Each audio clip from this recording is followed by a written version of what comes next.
Is there not an entire section on this subject? Yes, I may have changed my mind in the meantime on that, so it's unfair. I may have changed my mind about Ether, for example. Is your book for sale back? Yes, it Let me tell you, let me tell you, let me tell you, let me tell you, let me tell you. But have you ever asked God for forgiveness?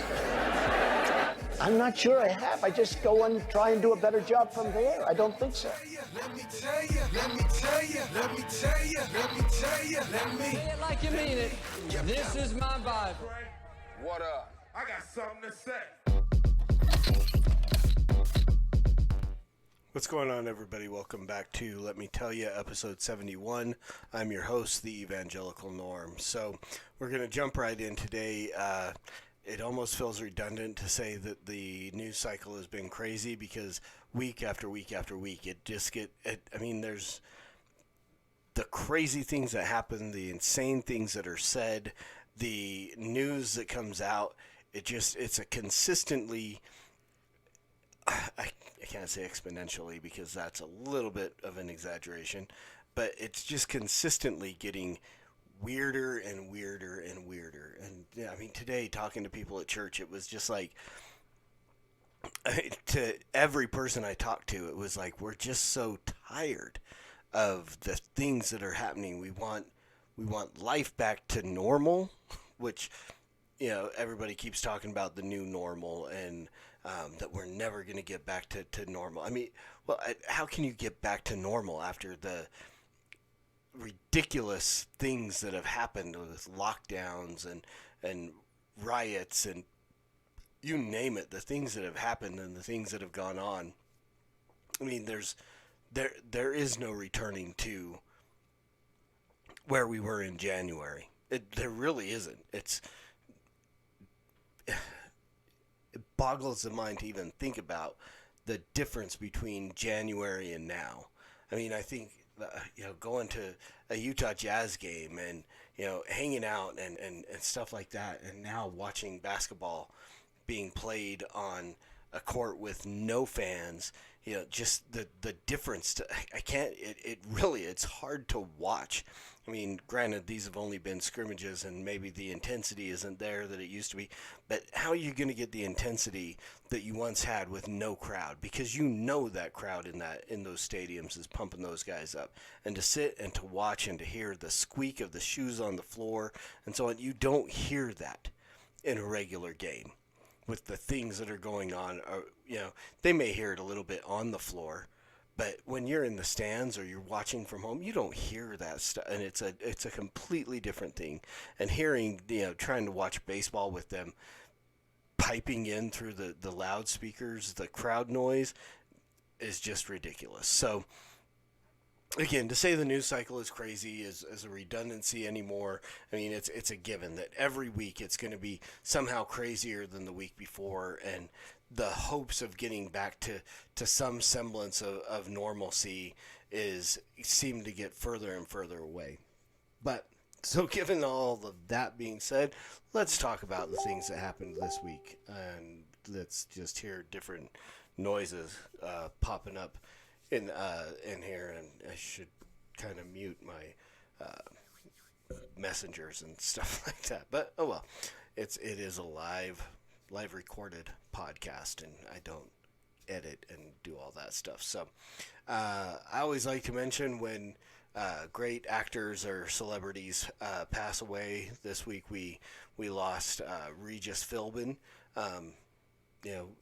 of Regis and Kathy Lee. I mean, what didn't Regis do, right?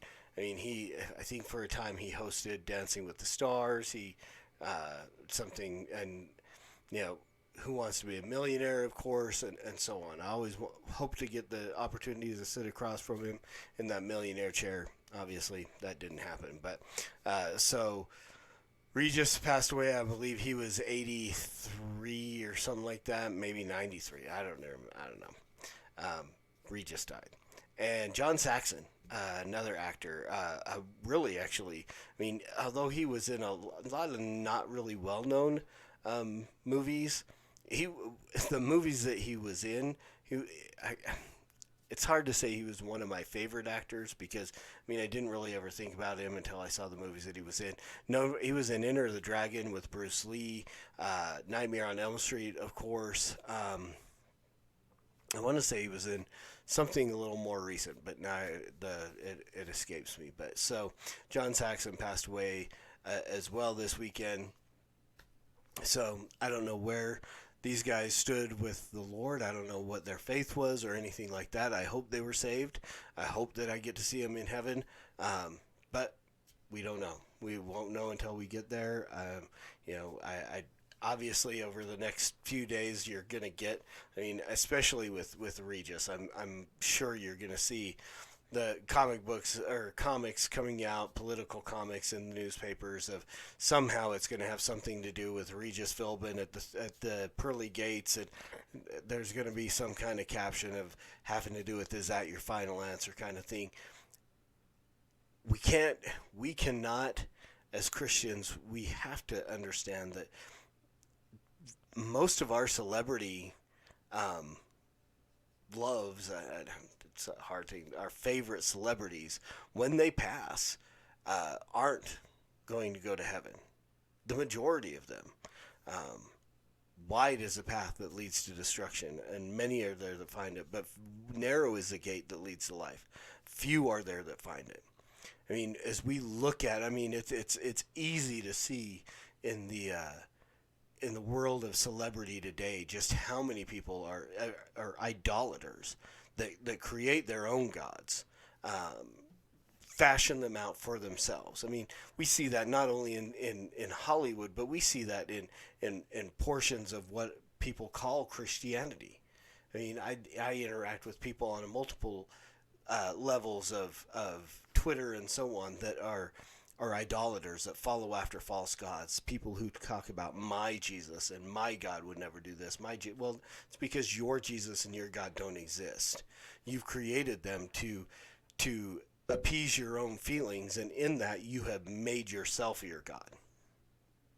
I don't know if either one of these guys was that. I don't speak ill of the dead. I'm not going to stand here like the Westboro Baptist Church and say Regis Philbin is in hell and John Saxon is in hell, but I hope that they were saved. I hope they heard the gospel, but in a realistic level, I have to say it's likely that they're not.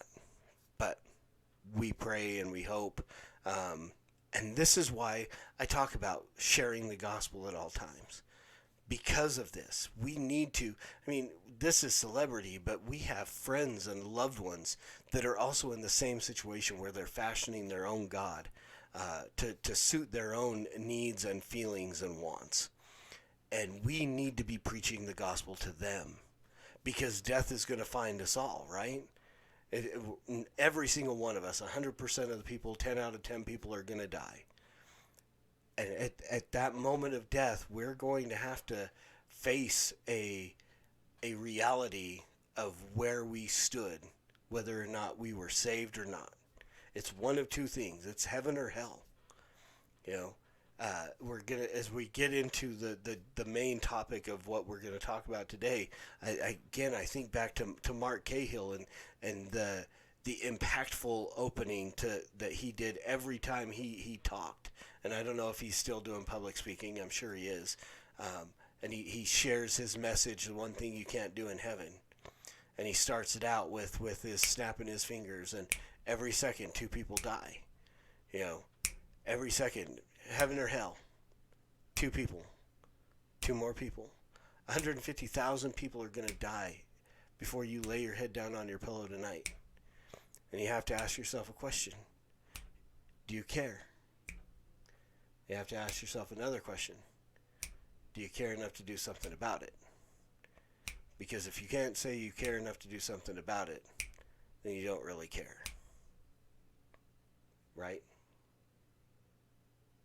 Every second, 2 people die. Sooner or later, that's going to be someone we know.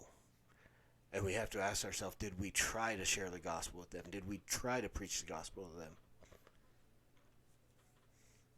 It's a hard question. It is a hard question. And something we have to think about. So, couple of brilliant men, talented men, passed on in one or two directions, either heaven or hell. And in our society today, and what we're dealing with today, I mean, with COVID and everything else, and I'm going to get into some COVID statistics, and then I'm going to get into what I want to talk about the most. So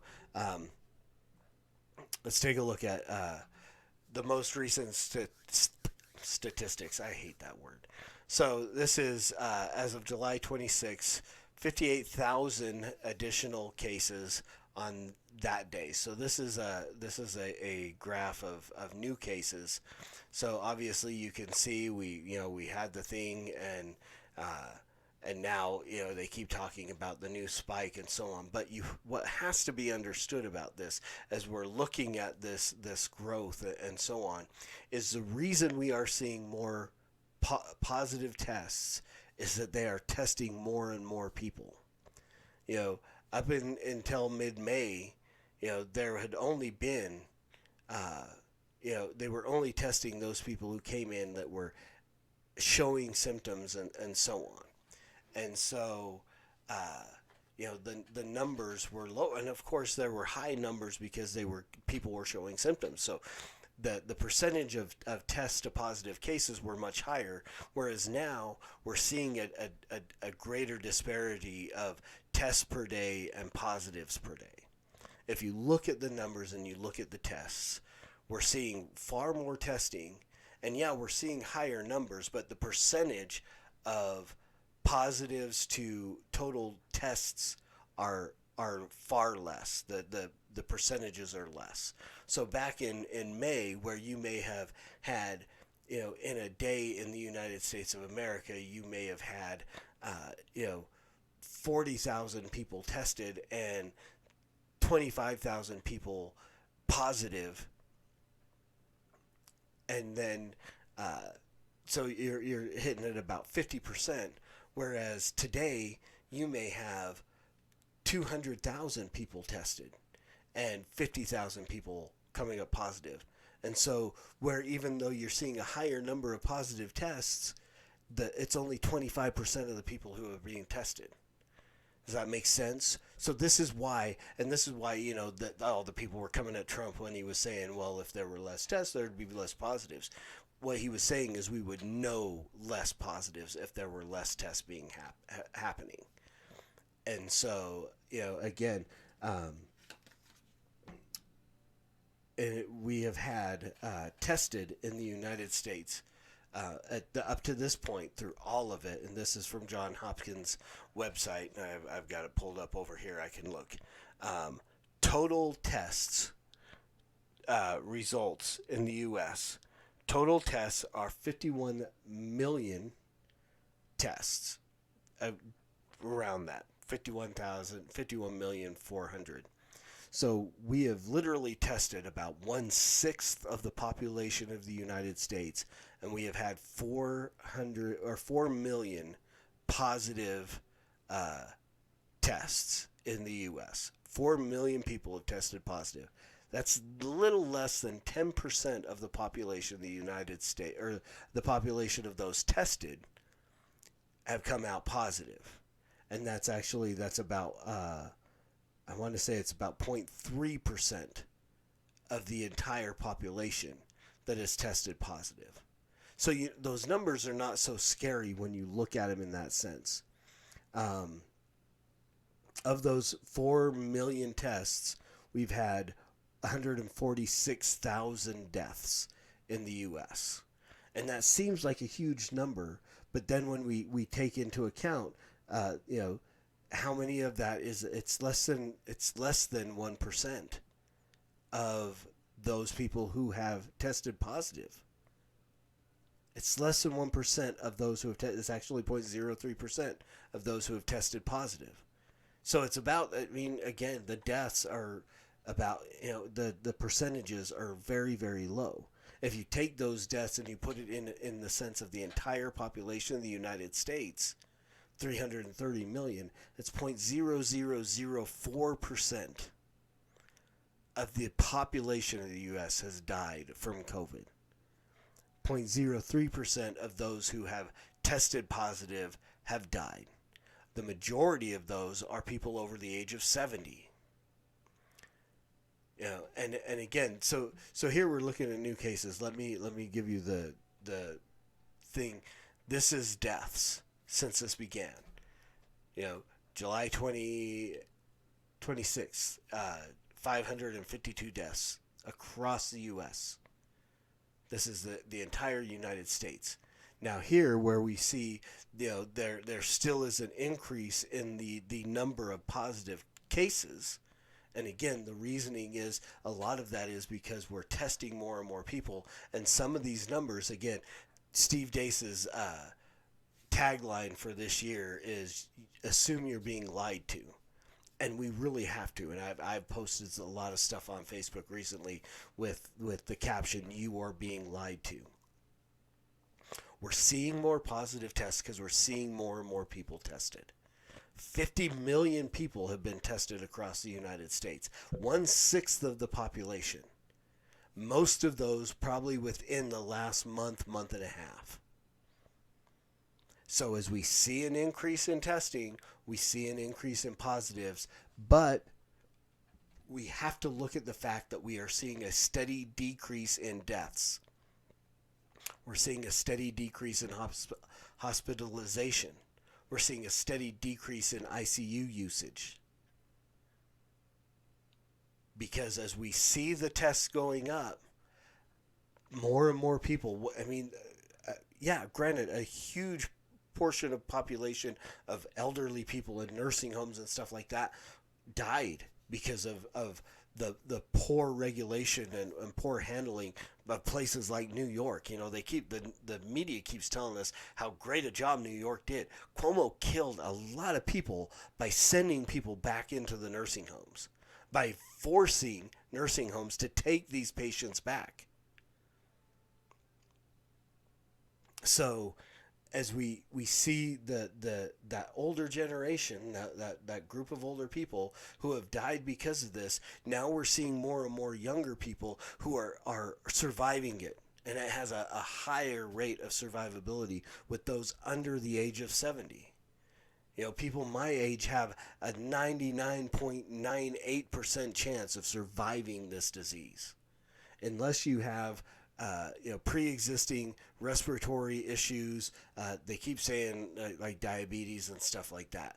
You know, pre-existing conditions that make you susceptible to death. Unless you have those. I mean, I've had family members that have had it, and every one of my family members who have had it have recovered. One, granted, is still in the process of recovery, and it was much harder on him. And he's a younger cousin. I never met him. I just know who he is. I've never really interacted with him. But I want to say he was in his 30s, 40s, and ended up in the ICU on a ventilator in a coma, medically induced coma. And then as he came out, he's had all kinds of issues and so on. But my 58,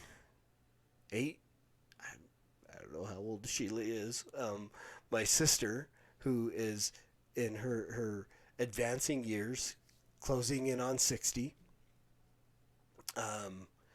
had it and spent a night in the hospital and so on, but got through fairly unscathed.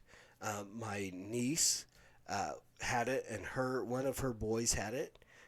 They came through with no worse for the wear, right? So again, the younger you are, the higher the probability of survival. And as we look in at statistics, talking about opening schools again, we look at the statistics, and it is 0.000 something percentage of people under the age of 18 are dying from this disease. And it doesn't look like they pass it on to older people very well. They don't pass it on to each other very well for whatever reason. And I heard some news story talking about ACE2 inhibitors and stuff like that. And the reason they don't get it so much or don't spread it is because of a lower number of those ACE inhibitors. And I don't know, it got really technical. I don't want to get too technical on you, because I just don't want you to, build up my own ego. I don't know. I leave all the explanation of that to my buddy Rich Scott, who is a genius.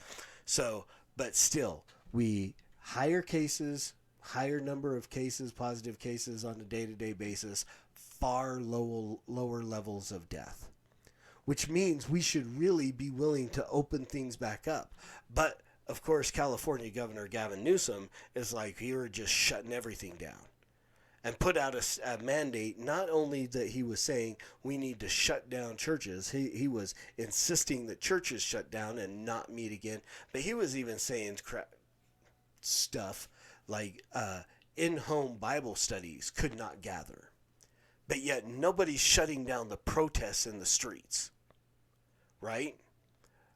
COVID apparently doesn't spread if you're out protesting and shouting. And I mean, there's maybe it was in New York. I don't know if it was in California or New York, but a video that went viral recently of protesters having a dance party. And so I'm sure that as they're singing and dancing and sweating and so on, that nobody is spreading COVID there. But you get together in your churches and, well, that's a different story. Oh, everybody's going to die. I mean, our church has been meeting since May, and yeah, we social distanced for a little while, and some people wore masks, some people were still wearing masks, but we are back at full strength. Maybe a few people still staying home, but for the most part, everybody's back. We are back to one service. We are pews full, balcony full, people coming together and sitting together, and as far as I know, there's been no recorded cases of COVID in our church.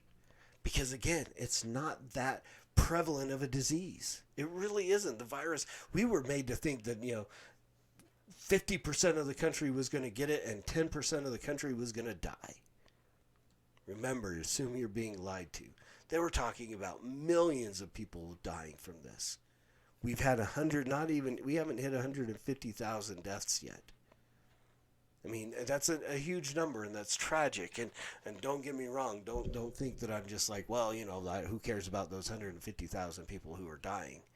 That's not the point. The point is we can get back to our normal lives, and the overwhelming majority of people, and we do like we do with the flu and other issues and diseases. We let those who are susceptible to the disease take care of themselves, wear masks, do whatever it is that they have to do, stay home, quarantine, and let everybody else get back to their normal lives. But Gavin Newsom said, no, we're not going to do that. So all eyes today, or yesterday when this podcast is released, it'll have been yesterday, all eyes were on Grace Community Church in California. John MacArthur's church, because John MacArthur made a statement and said, we are going to defy this governor and this order, and we are going to meet. And boy, it blew up on both sides of things. And even within Christianity, within Orthodox Christianity, I mean, I have brothers who are solid believers who were angry at John MacArthur because Romans 13 says you gotta submit to the authorities, and then you have the other guys talking about, well, no, you got Peter and John in Acts saying we have to obey God's law and not man's. So now we're in this place where we're going, well, which is it? And I gotta say, in this situation, I've been saying it since the beginning. For the first time they tried to shut churches down. I mean, our church did shut down for a little while, and I the wisdom of our church elders, I give that to them. They had those discussions, and I was no longer an elder in the church at that point in time, so I did not have a voice or a vote in that. Had I been there, my vote would have been to continue to meet and never have shut down. That would have been my vote. But our elders decided for a while, for a couple of months, we were videotaping sermons and meeting from home. And then we started getting back together and gradually doing up to the point where we are back. We're not even back to exactly the same way we were. They've changed the way we do communion and stuff like that. That could just be for a lower number of elders to make it easier logistically, but who knows? But John MacArthur said we're not going to. And as you can see from the picture here, if you're watching, if you're listening, you can't see from the picture here.